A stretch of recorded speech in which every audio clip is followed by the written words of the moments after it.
Hello everyone. In previous lecture, we have discussed with the pressure pumps and pre-column, which are the components of HPLC.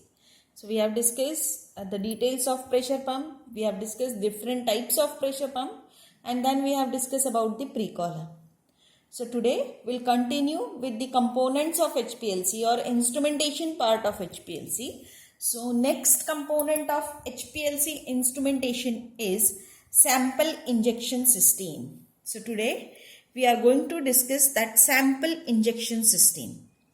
Now whenever we are going to carry out HPLC, at that time the sample injection system should able to deliver a very small amount of sample at once, because slow delivered sample and overloaded sample can cause band broadening, that is the broadening of the pick at base. So to avoid this, the sample should be a very small, as well as it should be delivered at once. One more thing, the volume of the sample introduced is ranging from few microliter to about 500 microliter. That means you can imagine what a small quantity of sample must be introduced in the system. As well as whenever you are going to inject the sample, at that time the sample must be injected without depressurizing the HPLC system. That means, as we know, HPLC is nothing but the high pressure liquid chromatography. So whenever we are going to introduce the sample, at that time depressurization, that means the pressure must not be reduced. So this precaution always you have to take. Now for sample injection, different methods are employed. In that, very first method is manual injection system. Manual injection system. So this is very simple method, as well as it is used widely. Okay. Now, as I have told you, this is a very much simple, so it is used from the earliest time. So in this method, as name indicates, manual injection system, so as name indicates, the sample is injected manually by using a syringe injection through a self-sealing septum. So generally for this purpose they are going to use the micro syringe. So they are designed to withstand at pressure about 15,000 psi. So whenever you are going to use such type of micro syringe, at that time that micro syringe must be withstand at high pressure. So they are designed for that purpose, as well as they are designed to deliver the sample in a very small amount, hence named as micro syringe, as well as the delivery must be at once. But this method suffers from reproducibility because introduction of sample is done manually. So this is a disadvantage of the method, that it suffers from reproducibility. So for that purpose, second method is used, which is known as a stop flow method. Stop flow method. So as name indicates, stop flow method. In this method, the flow of solvent is stopped momentarily. That means whatever the pressurized system is there, that flow of the system is stopped and the column head is removed. So whatever the fittings at the column head, that are removed, and the sample is directly injected. After replacing the fitting, So whatever the fitting you have removed, that is replaced. After replacing the fitting, again the system is pressurized. So this is very simple method. Whatever your fittings are there, they are removed, sample is injected, and again fitting is replaced and pressurized. But this method is advantageous because of its simplicity. So no complications are there, not a single you can say that costly instrument is required for this purpose. So in that way it is very simple. But the reproducibility of this method is rarely better than the 2 to 3%, or it is less than that. As well as one more disadvantage is there, that you are going to depressurize the system.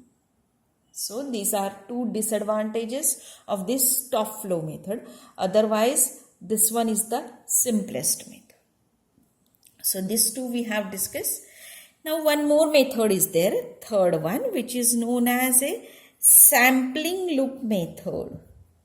Sampling loop method. So this sampling loop method is most widely used method. Nowadays we are going to use mainly this sampling loop method.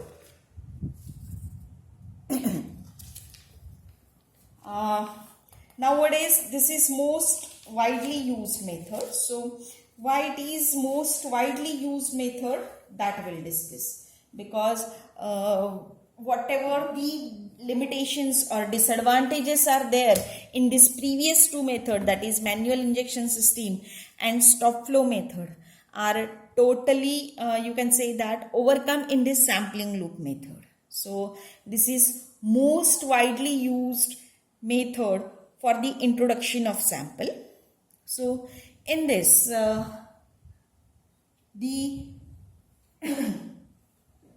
in this method, the sample loops of varying sizes are available, which are ranging from 15 to 500 microliters. So different varying loops are there which are used.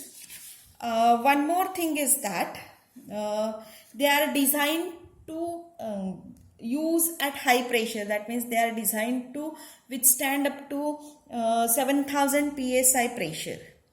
Generally for this purpose, microsyringe injection loop having the volume of 0.5 to 5 microliter are also available. So that means it's not compulsory that from few microliter to 500 microliter they are available. They are available according to your necessities. They are available according to your you can say that varying necessities. Suppose if you want introduce a very less amount of sample, then too they are available for that purpose. So most of instrument are using such auto samplers. So I'll show you one diagram for the auto sampler, which is not much more clear, but you can see that. So this is a auto sampler having this loop system, that is load and inject system. So how it works, for that I'll show you the schematic diagram. So this is a schematic diagram for direct injection auto sampler. You can see this diagram.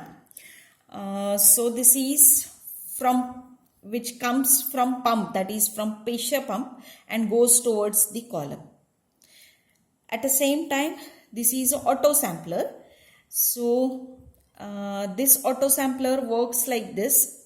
So this is a load, that is this is a measuring pump. So from the, you can say that sample container, the needle is introduced and sample is loaded, and then that whenever you are going to inject it into the pump, at that time from the pump it will goes over here. Okay, so you can see in this diagram it will goes over here. The sample is loaded. So along with your mobile face, the sample will go towards the column. You can see the difference in this too. Okay, so there is a loop. Hence, it is known as a sampling loop method. So, generally these auto samplers are there which ensures the analysis of large number of samples without attention of analyst also. So, nowadays for the modern HPLC equipments, this direct injection auto samplers or sampling loop method is used. So this is all about for the sample injection system. Now next we are going to discuss that is about the columns. Okay.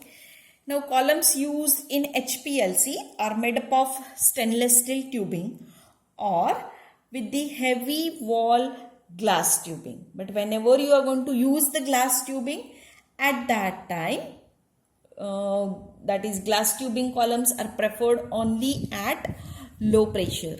That means when the pressure of the system is about 6000 psi you need, at that time only these glass tubings are preferred. Otherwise the columns made up of metal are preferred.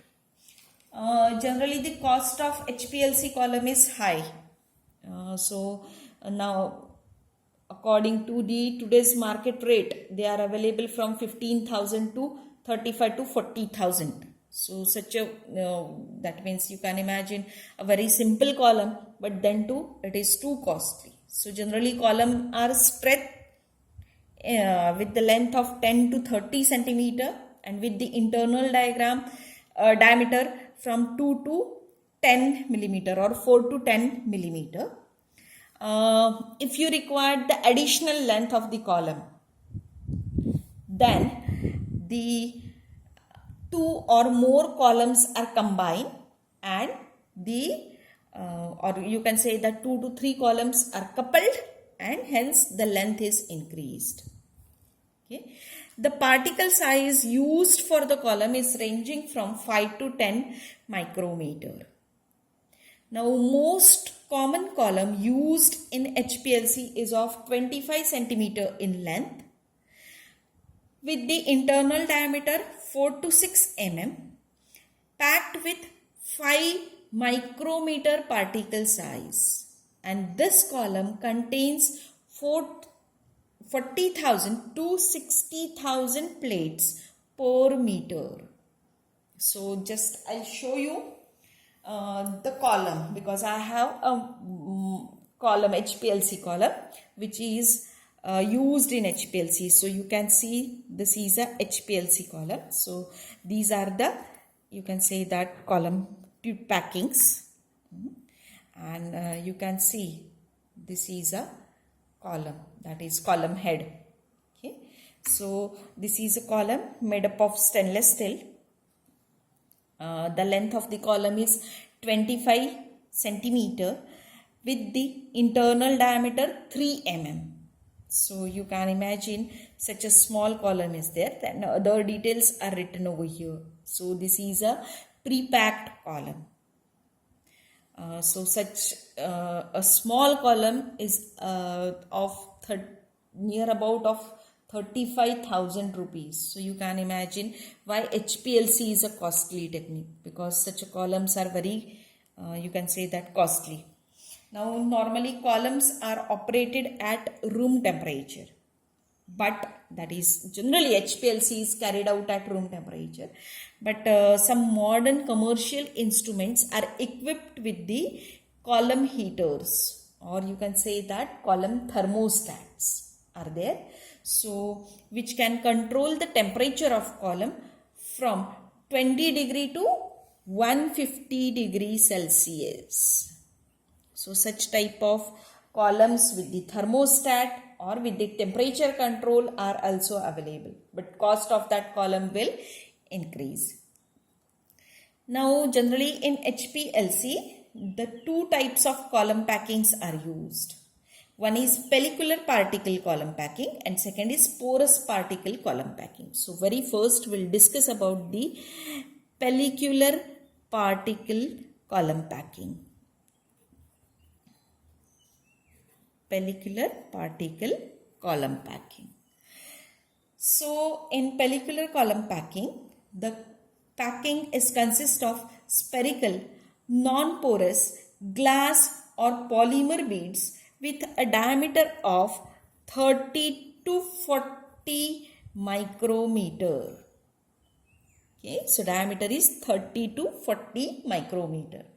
A thin layer of silica or alumina or polystyrene divinyl benzene synthetic resin or ion exchange resin is deposited on the surface of these beads. Sometimes these beads are treated chemically to give the organic surface layer. Nowadays, generally these pellicular column packings are used for the pre-columns. So generally these column packings are used for pre-columns or for guard column and not for the analytical column. So second is porous particle column packing.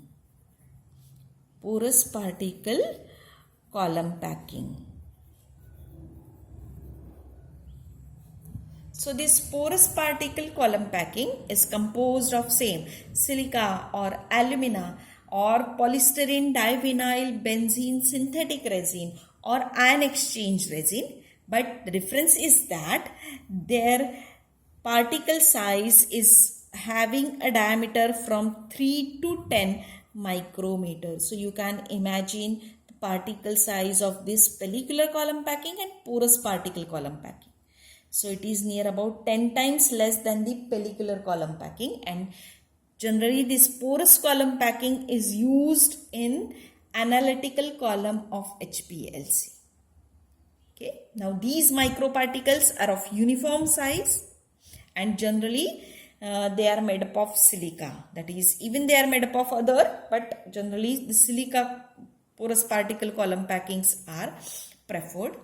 Sometimes they are coated with the organic film, which is chemically or physically bonded to the surface. Efficiency of column increases with decrease in the size of column packing material. So when you're going to use the column packing material, at that time it should be very small in size. As well as we have discussed about the normal phase chromatography and reverse phase chromatography in the principal part. So according to your necessities, the normal phase or reverse phase chromatography is preferred along with this porous particle column packing. So generally HPLC is preferring reverse phase chromatography. So in next lecture, we'll discuss about the detectors. Thank you.